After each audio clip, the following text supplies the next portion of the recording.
weather is nice, so you just want to go outside and enjoy the scenery.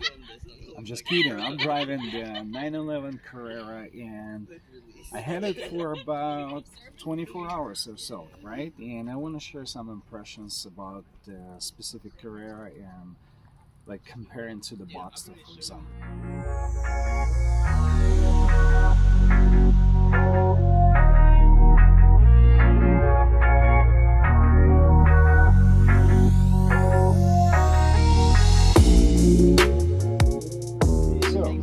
From the outside, it's a Porsche. Like, doesn't matter which one. For most of the people, they see the logo, they see the badge, and it's like, hey, it's the same Porsche. No, it's not. Every single model has something, different, something more exciting or less exciting. So let's jump in and just take it for a spin.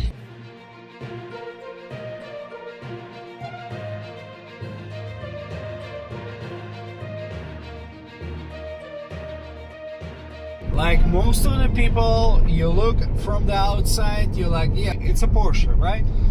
Then you get inside, yeah, it's a Porsche, Porsche logo. So it's pretty much really hard to say something really unique or specific about this particular car, because this is not like GT3 or something mind-bending, in terms of power or the stick shift. It's a 7-speed automatic transmission. It's got really nice dash. You have all sorts of gauges in terms of your oil pressure, oil temp, coolant temp.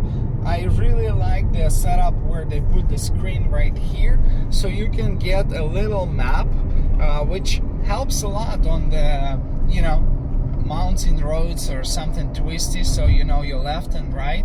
It's not like I'm gonna be using this navigation, it's more like I just have it there. Like any other German car, they like to hide the cup holders, and if you look right here, I'm using the cup holder as my phone mount, and that's how you're gonna get them out, but normally this will be closed. Wow, I'm actually surprised that you can close the lid and keep the cup holder open. That's pretty cool. Anyways, like most of the German cars here, you'll be setting up your climate control a little bit higher. As you can tell, I'm at 75. Not because I like warm climate and I live in California, no, just because most of the German cars normally freezing. If you set the temperature, let's say 72, you'll be getting blast of AC. When it comes to comfort, I can set up the seats the way I want it.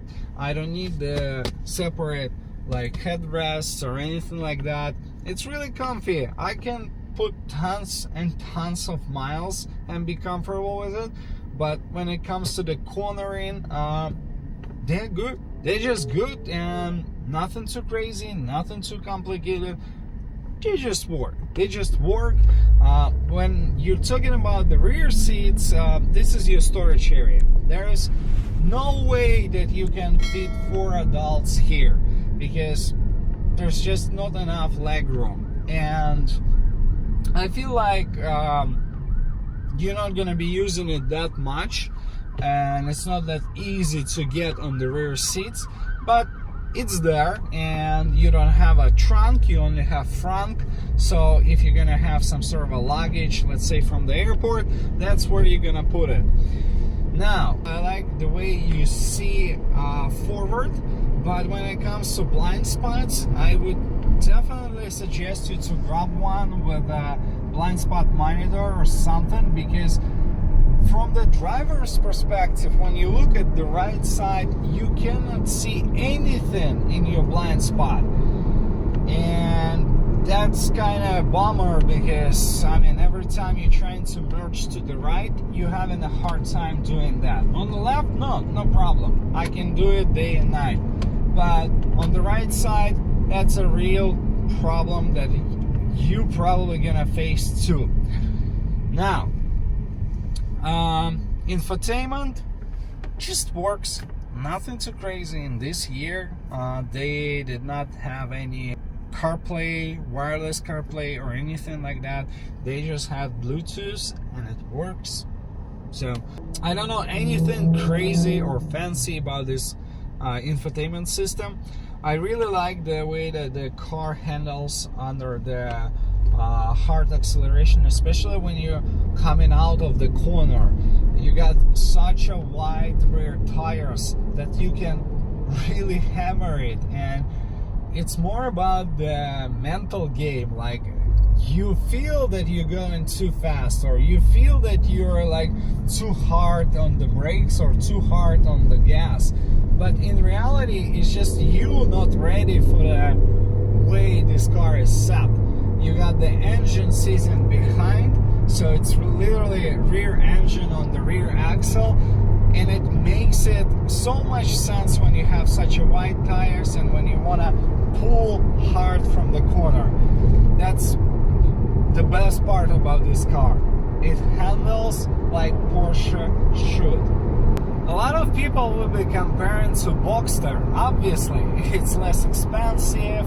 You got a lot more features to choose. Like, you can literally put your money into the options, and options are really expensive when you're talking about Porsche. So, would I pick Boxster versus Carrera? That's a good question, and I think I would go with Boxster. First of all, it's gonna be mid-engine, so you move the engine from the rear axle a little bit closer to the center of the car, to the center of the chassis. Second, it's less powerful, but at the same time, it's more about being brave. You know, you have to carry this speed, you have to carry this momentum, and not get kind of lazy because you know the power is there, so you're gonna catch up after the corner. No, I would pick Boxster also for having the front and trunk, which is also cool because, I mean, you're talking about a small car, and sometimes when you go into the airport or places like grocery shopping, you need that space. I don't like the rear seats. Yes, they can fit probably way more than any Boxster can do in the front and in the trunk combined. But you know what? I feel like if you have a specific compartment where you're gonna be storing stuff, that should be somewhere outside of your interior. So, call me old school, but Boxster got less power, but Boxster is gonna be smaller. And at the same time, Boxster is gonna be lighter.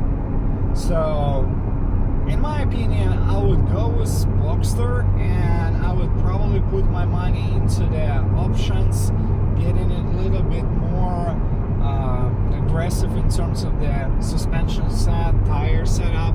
But you know what? Any given day, anyone will tell you, hey, I got the Carrera for you to drive it. You just have to cancel everything and just jump on it, because this is the experience where you start realizing how much more, how aggressive you can pull from the corner, how much G's you can get under the braking, because Carrera is just beautiful. When it comes to driving experience, it's just beautiful.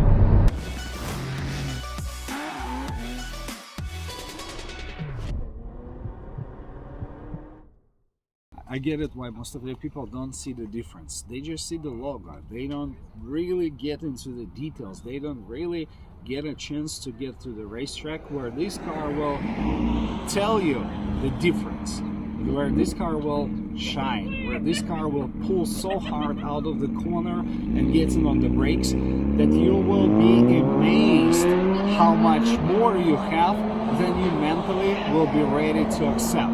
So, that's just a quick take on the 911 Carrera, and I would love to hear what you think.